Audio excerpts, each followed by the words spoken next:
인간과 다른 동물의 차이는 무엇일까요? 어떤 사람은 이런 질문이 진부하다고 느끼고 또 너무 뻔한 답변을 유도한다고 불평합니다.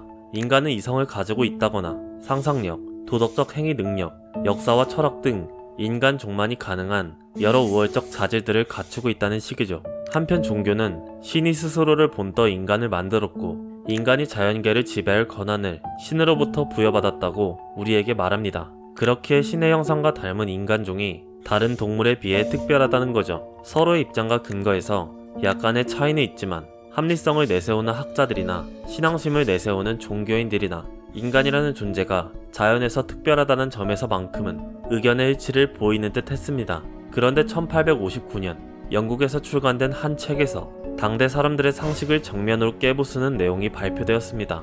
인간은 동물 이상의 존재도 아닐 뿐더러 신의 권능을 대리하는 존재도 아니라는 주장이었죠. 이 책의 저자는 개가 뛰어난 후각을 가지고 딱따구리가 그 부리를 가지게 된 것처럼 인간이 가진 모든 능력 역시 단지 자연에 우연한 산물일 뿐이라고 말하는데요. 인간이 어디에서 왔으며 또 어디로 가는지 밝히고 출간된 이후 지성사의 모든 영역을 뒤바꿔 놓은 책.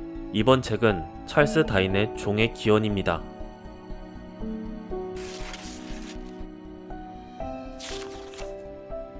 예나 지금이나 동물을 사육하는 사육사 혹은 식물을 관리하는 원예가들은 자신의 목적에 걸맞은 생물종을 만들어내기 위해 변이를 일으키는 다양한 방식을 활용했습니다. 조업하고 싶은 특질을 가진 개체끼리 교배시키거나 의도적으로 환경에 압력을 가해 특정한 형태의 발달을 유도하는 시기였죠.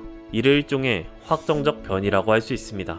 그런데 다윈은 이러한 변이 유도 과정에서 종종 같은 종에 속한 개체들 사이의 차이가 서로 다른 종에 속한 개체 사이의 차이보다도 더 크게 나타나는 것을 발견했습니다. 실험자가 의도하지 않은 형태로 말이죠. 이런 변종의 발생은 단순히 한두 가지 요인을 원인으로 규정하기엔 너무 불규칙적이었는데요. 이는 불확정적 변이라고 할 수 있습니다. 다윈에 따르면 변종 개량에 있어 생활 조건의 작용은 크게 두 갈래로 나뉩니다. 바로 직접적 작용과 간접적 작용인데요. 생활 조건이 생물에 직접적으로 작용한다는 건 그 생물종 전반에 영향을 끼친다는 뜻입니다. 이로 인한 변화는 한 세대 내에서 발생할 수도 있죠. 반면 간접적 작용은 개체의 생식 계통에 영향을 줌으로써 발생하는 양상이고요. 다윈에 따르면 불확정적 변이성은 확정적 변이성에 비해 외적 조건의 변화에 의한 경우가 더 많다고 합니다. 이는 하나의 환경 요소의 작용이 생물체 내부의 다양한 결과로 나타나는 모습으로 생각해 볼 수 있겠죠. 예컨대 추위라는 하나의 현상이 기침이나 감기, 류머티즘이나 기관지염 등 다양한 증상을 야기할 수 있는 것처럼요. 즉 환경 조건의 직접적 작용이 생물의 불확정적 변이를 일으킬 가능성이 더 높은 거죠. 나아가 다윈은 생식 계통상의 변화가 환경 조건에 민감하게 반응하여 굉장히 독특한 모습으로 나타날 수도 있음을 발견합니다. 이를테면 보통 육식 동물은 우리 안에서 자유롭게 번식이 가능하지만 척행 포유동물, 즉 곰과 동물은 우리 안에 갇히게 되면 새끼를 잘 안 낳게 됩니다. 야생에서 잘만 자라던 야생 식물 중 많은 종이 인공적인 재배 조건에선 번식을 안 하려 하기도 하고요. 즉 생물에게 나타나는 변이성에는 직접적이든 간접적이든 환경의 압력이 커다란 영향을 끼친다는 거죠. 또한 다윈은 생물체가 보이는 습성의 변화가 어떤 유전적 단위의 효과를 만들어내기도 한다고 주장합니다. 예를 들어 대부분의 사육동물은 귀가 처져 있는데 이는 심하게 놀랄 일이 거의 없어서 귀의 근육이 거의 사용되지 않았기 때문에 발생한 신체 부위의 불사용에 따른 유전적 효과인 셈이죠. 이것이 시사하는 또 하나의 결론은 설령 어떤 특질, 특이성이 해당 개체에서 최초로 나타난다고 하더라도 그 개체에서 이어지는 생물학적 계통에선 해당 특이성이 유전된다는 것입니다. 다윈은 이 규칙이 발생학의 법칙을 설명하는데 가장 중요하다고 믿었을 정도인데요. 이것이 추후에 나올 적응에 따른 진화를 설명할 때 결정적인 규칙으로 제시되기 때문이죠. 이렇게 다양하고 때에 따라 즉각적으로 발생하는 변이가 시사하는 바는 과연 무엇일까요? 생물에 관해 연구하던 당대의 많은 학자들은 인간이 키우는 다양한 종류의 사육 중에 나타나는 특이 형질들, 각각에 연결되는 다양한 야생종이 있었을 거라 추측했습니다.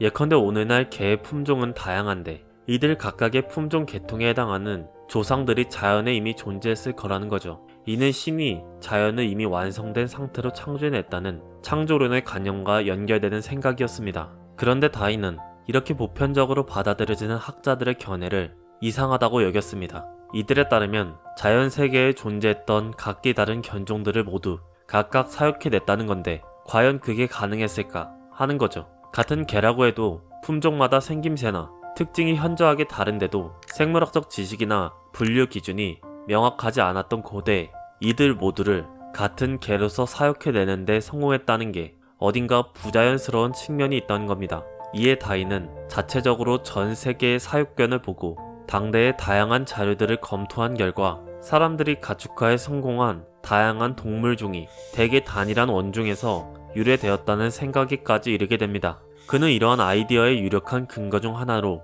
자신의 집 비둘기 연구 결과를 제시합니다. 다윈은 비둘기들의 상이한 품종에 따라 굉장히 다양한 특징을 보인다는 사실을 인지했습니다. 전 세계 각지에서 가축화된 비둘기들은 저마다의 품종에 따라 골격, 부리의 모양, 비행 습관, 얼굴뼈 길이, 갈비뼈 크기 등 온갖 생물학적 특징에서 차이를 보였죠. 그런데 이 비둘기들은 이런 온갖 차이에도 불구하고 서로 교배하여 정상적인 생식 기능을 갖추는 게 가능했습니다. 만약 이들이 종적으로 분명히 구별되는 다른 계통의 조상들을 가진 다른 생물체였다면 그들 사이의 새끼가 정상적인 생식 기능을 가지는 건 불가능했겠죠.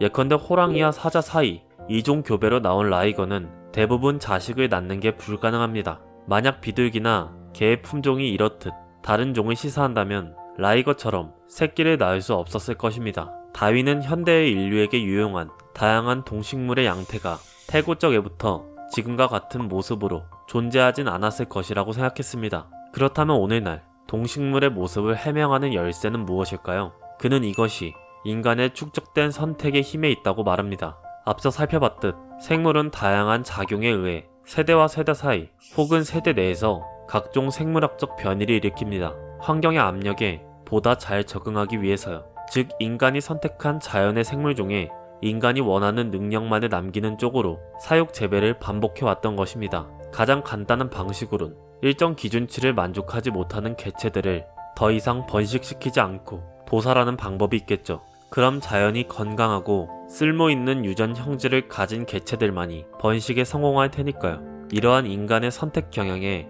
유리한 생물의 사정으로 다윈은 높은 변이성과 쉬운 교배 등을 꼽습니다. 변이성이 높으면 인간에게 많은 재료를 공급해주고 다양한 환경 압력에도 온갖 변이를 통해 잘 적응해낼 수 있겠죠. 교배가 쉬워야 종의 개체수를 늘리기 쉬울 테고요. 정리하면 사육된 동식물의 사육 품종에 있어 생물 환경의 변화는 변이성을 일으키는데 매우 중요합니다. 또한 종적 변화를 일으키는 가장 우세한 힘은 그 차이, 변화에 대한 인간의 선택이 누적되어 작용하는 결과값입니다. 그리고 이러한 자연 생물종에 대한 극적인 변화의 가능성은 오늘날의 다양한 것처럼 보이는 생물종들이 사실 소수의 조상으로부터의 변이값이라고 생각할 만한 근거를 제공하고 있는 셈입니다.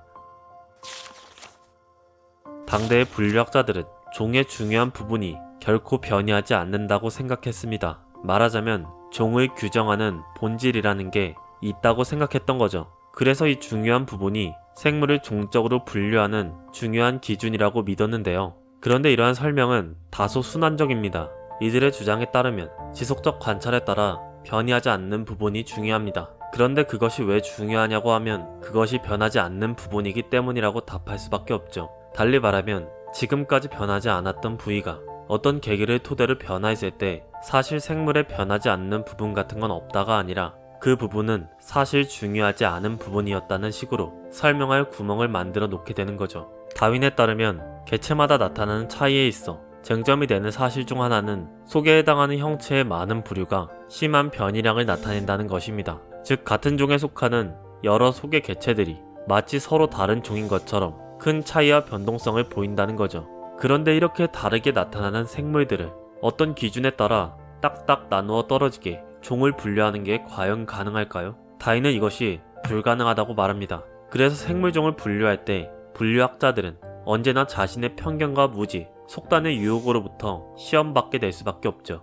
다윈은 이러한 실태를 젊은 학자에 비추어 설명합니다. 젊은 학자는 경력 초기에 자신이 진행하는 연구에서 관찰을 통해 드러난 생물학적 차이가 과연 어떤 수준의 차이인지 알 수 없습니다. 즉 눈에 보이는 개체 사이의 차이가 그 둘을 다른 종으로 분류하기에 충분한 정도인지 판단할 지식을 갖출 수 없다는 거죠. 그럼에도 이 생물학자는 자신의 연구 중에 느낀 차이를 발견한 데서 온 환희, 어떤 강렬한 실감에 의해 이들을 섣불리 다른 종으로 규정하고자 하는 유혹에 쉽게 빠지게 됩니다. 그래서 학계에서 동일한 부류의 생물체를 보고도 누구는 같은 종이라 하고 누구는 다른 종으로 분류하기도 하는 일이 일어나는 거죠. 왜냐하면 개체적 수준에서 차이가 발생한다는 사실은 어떤 학자라도 확인할 수 있는 것이지만 그 차이가 중요한지 어떤지 판단하는 영역은 저마다의 주관에 의존할 수밖에 없으니까요. 게다가 더 넓은 차원의 개체를 포괄하는 기준은 언제나 불완전할 수밖에 없습니다. 왜냐하면 종적인 차원의 변이는 항상 일어나며 그에 따라 같은 종적 특성을 공유하고 있다고 보기 힘들 정도로 독특한 변종이 언제나 발생할 가능성이 있기 때문입니다. 이러한 생각에 따라 다윈은 종이라는 것은 단지 그 특징이 뚜렷한 항구적 변종에 불과하다는 견해를 굳히게 됩니다. 지금 이 순간에도 큰 속에선 끊임없이 새로운 많은 종을 형성하고 있거나 또 전체적으로 몇몇 종은 항상 쇠퇴의 길을 걷고 있기 때문입니다. 그리고 이러한 견해는 자연에서 보이는 생물학적 특징들이 연속선상에 있으며 저마다의 차이는 어떤 질적이고 중요한 차이가 아니라 단지 정도의 차이에 지나지 않는다는 생각으로 귀결됩니다. 또한 이러한 생물 분포의 양상과 같은 생물 계통에서 보이는 유사성, 변이성은 창조가 아닌 진화에 따른 설명으로만 이해할 수 있다는 점을 다윈은 강조하죠. 무릇 이러한 모든 점에서 큰 속의 종은 변종과 매우 유사하다. 그리고 만약 종이 이전에 변종으로 존재하다가 그로부터 종으로 변했다면 우리는 이들의 유사성을 이해할 수가 있지만 만약 종이 개별적으로 창조된 것이라고 한다면 이러한 유사성을 설명할 수 없다. 그런데 오늘날 자연세계에서 보이는 이렇게 다양하면서도 절묘한 균형의 생태계는 어떤 원리로 형성될 수 있었던 걸까요? 다윈은 생존 경쟁을 그 결정적인 원리로 제시합니다. 즉 자연에 존재했던 모든 생물종은 끝없이 각자의 생존을 위해 서로 경쟁하며 그 과정에서 살아남기 위해 최적의 변이를 지향하게 된다는 거죠. 그리고 이렇게 발생한 변이가 그 환경에 적응하는데 지속적으로 유리하여 보존할 가치가 있는 특질로 나타난다면 그 변이는 다음 세대로 이어집니다. 그것이 아무리 경미한 변이라도요. 다윈은 이러한 자연의 신비로운 작용을 선택에 대한 인간의 능력과 구분해 자연 선택이라고 명명합니다. 다윈이 보는 세계는 자연의 선택을 받기 위해 끝없이 경쟁과 공생을 도모하는 생물체들의 각축장이었던 셈입니다. 우리는 자연의 외관이 환희를 띠고 찬란히 빛나는 것을 보며 가끔 먹이가 지나칠 정도로 풍부함을 본다. 우리는 우리들 주위에서 한가히 노래를 부르고 있는 새들이 대개 곤충이나 종자를 먹고 살아가며 이들도 항상 살생을 하고 있음을 미처 보지 못하거나 잊고 있는 것이다. 또한 노래하는 새들이나 그들의 알 또는 갓간 병아리들이 맹수와 맹금들에게 얼마나 많이 잡혀 먹히고 있는가를 잊고 있는 것이다.